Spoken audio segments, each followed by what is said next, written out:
नमस्कार। हाँ। आज हमारे सामने ना एक दिलचस्प सूची है। हाँ। 2024 और 2025 के लिए भारत और कुछ हद तक नेपाल के भी त्योहारों, उत्सवों और मेलों की एक काफी लंबी फहरिस्त है ये। अच्छा।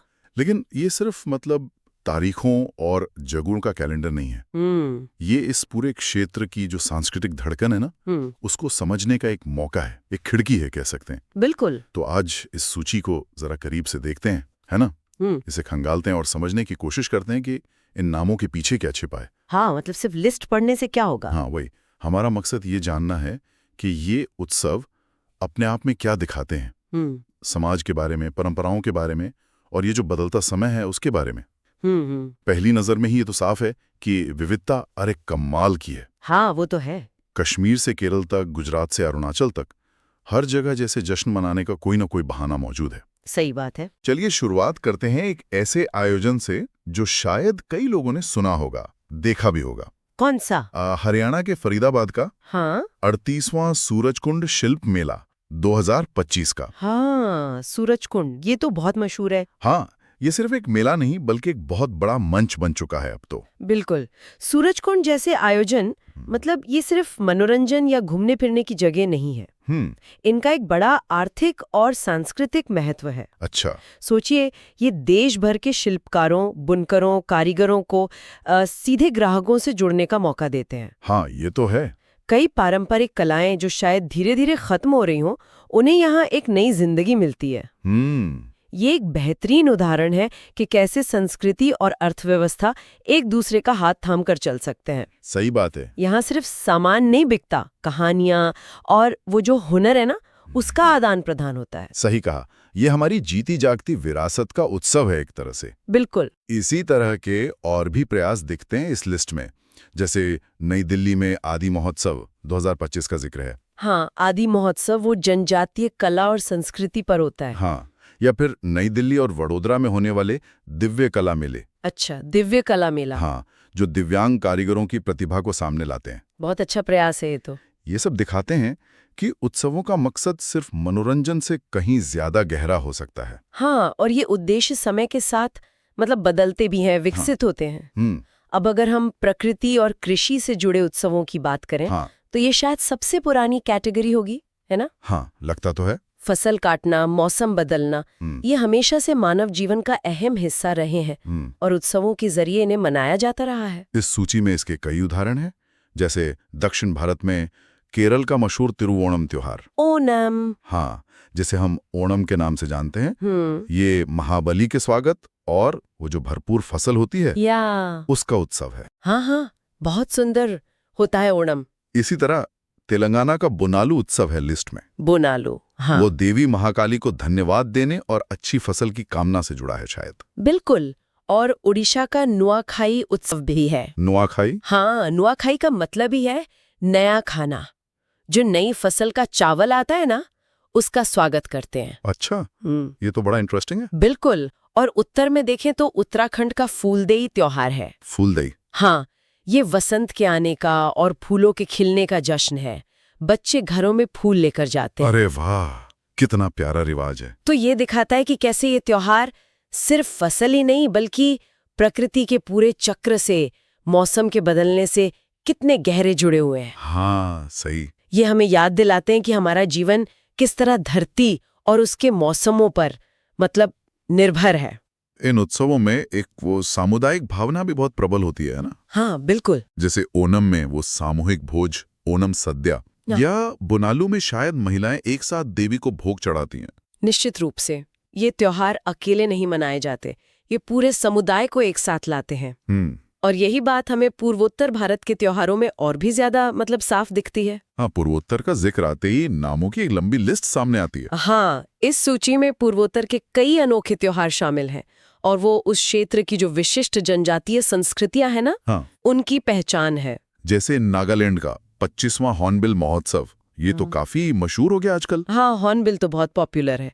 इसे त्योहारों का त्योहार भी कहते हैं। हाँ, त्योहारों का त्योहार क्यों? और इसकी वजह है, हॉर्नबिल महोत्सव नागालैंड की सभी प्रमुख जनजातियों को एक मंच पर लाता है। ओके। हर जनजाति अपनी अनोखी वेशभूषा, संगीत, नृत्य और जो भी उनकी परंपराएं हैं उनका प्रदर्शन करती है। ये सिर्फ एक सांस्कृतिक कार्यक्रम नहीं है, बल्कि ये नागा पहचान को मजबूत करने और अलग अलग जनजातियों के बीच आपसी समझ बढ़ाने का एक महत्वपूर्ण जरिया है। समझ गया। इसी तरह मिजोरम का चापचारकुट त्योहार 2025 है लिस्ट में। चापचारकुट, हाँ, ये झूम खेती के बाद मनाए जाने वाला एक वसंत उत्सव है। इसमें नाच गाना और खुशी मनाना शामिल है। अच्छा।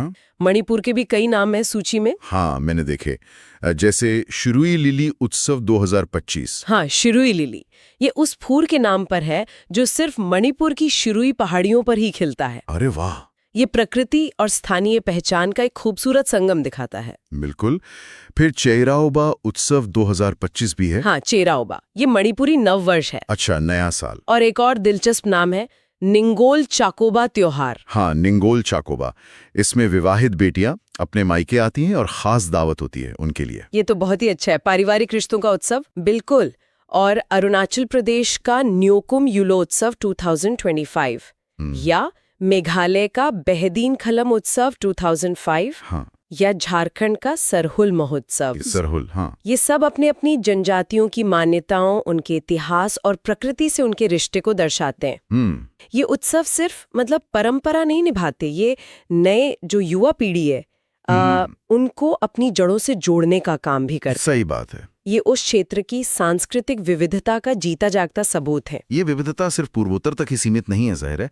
अगर हम धार्मिक और आध्यात्मिक उत्सवों की बात करें तो सूची में पूरे देश से बड़े बड़े आयोजन शामिल हैं। हाँ बिल्कुल, जैसे केरला का त्रिशूर पूरम उत्सव 2025। त्रिशूर पूरम, हाँ। वो हाथियों की भव्य परेड, रंगीन छतरियों और जोरदार आतिशबाजी के लिए जाना जाता है। हाँ, मैंने तस्वीरें देखी हैं, कमाल होता है। हाँ, वो दो मंदिरों के बीच एक दोस्ताना कंपटीशन जैसा है जो एक शानदार नजारा होता है। या फिर उत्तराखंड में होने वाला पुष्कर कुंभ। हाँ, पुष्कर कुंभ। कुंभ मेले तो अपने आप में आस्था और आध्यात्मिकता के विशाल समागम होते हैं, लाखों लोग आते हैं। हाँ बिल्कुल।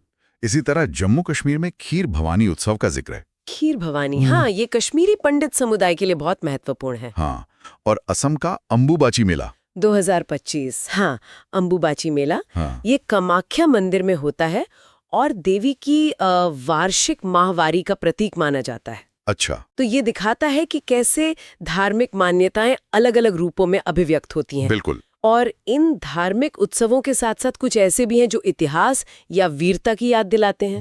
जैसे मणिपुर का खोंगजोम उत्सव 2025। हाँ, खोंगजोम उत्सव। हाँ। ये 1891 के एंग्लो मणिपुर युद्ध के शहीदों की याद में मनाया जाता है। ओह। ये इतिहास को जिंदा रखने का एक तरीका है। ये वाकई दिलचस्प है कि कैसे त्योहार इतने अलग अलग पहलुओं को छूते हैं। अर्थव्यवस्था, प्रकृति, समुदाय, धर्म, इतिहास। हाँ। और जैसा आपने पहले इशारा किया था, ये परंपराएं स्थिर नहीं है, इनमें बदलाव भी आते हैं, नए उत्सव भी जुड़ते जाते हैं। बिल्कुल।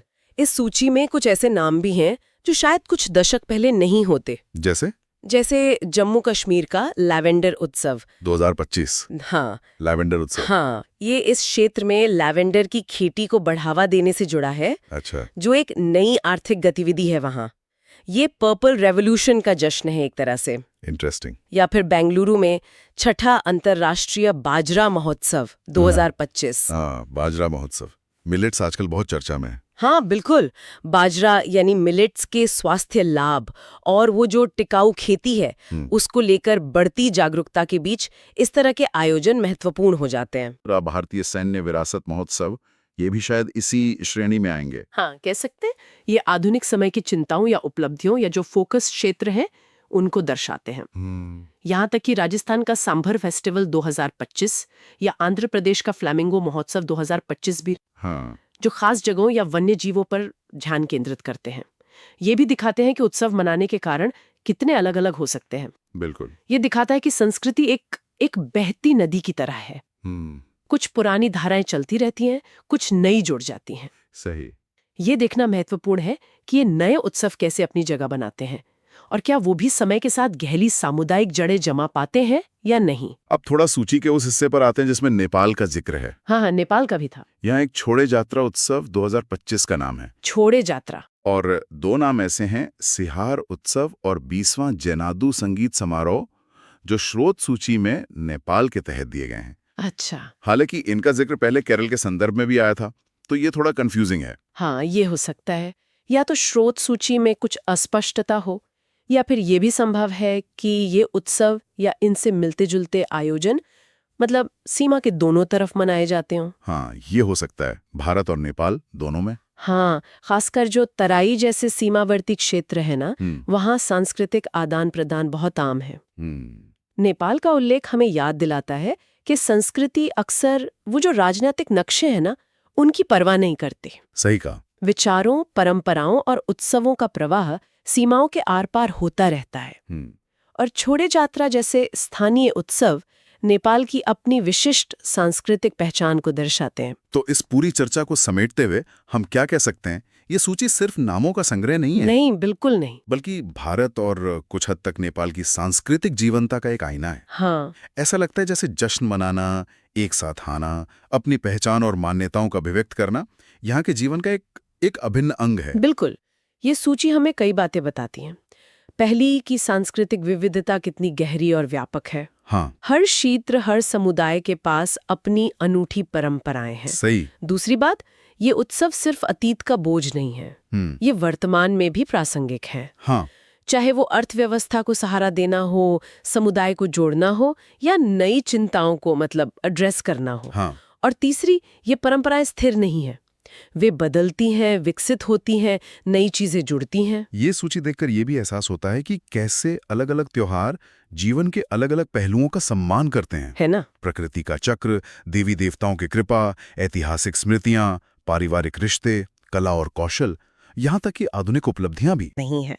ये वो धागे हैं जो समाज के ताने बाने को बुनते हैं, उसे मजबूत करते हैं। बिल्कुल। ये हमें हमारी जड़ों से जोड़ते हैं और साथ ही भविष्य की ओर देखने का अवसर भी देते हैं। वाकई इस एक सूची ने हमें कितनी सारी खिड़कियां खोल दी। हाँ। अलग अलग संस्कृतियों, जगहों और जीवन जीने के तरीकों में झांकने के लिए ये देखना अद्भुत है कि उत्सव मनाने के कितने रंग, कितने रूप हो सकते हैं। और ये हमें एक गहरे सवाल पर सोचने के लिए भी प्रेरित करता है। हाँ। जब हम इतने सारे विविध उत्सवों को देखते हैं, तो ये जो उत्सव मनाने की क्रिया है, ये अपने आप में इंसानी समाज के बारे में क्या कहती है? क्यों हम इंसानों को जश्न मनाने, एक साथ आने, रस्मों को निभाने की इतनी जरूरत महसूस होती है? ये तो सोचने वाली बात है। ये अलग-अलग उत्सव, स्थान, मौसम और समुदाय के साथ हमारे रिश्ते के बारे में क्या दर्शाते हैं?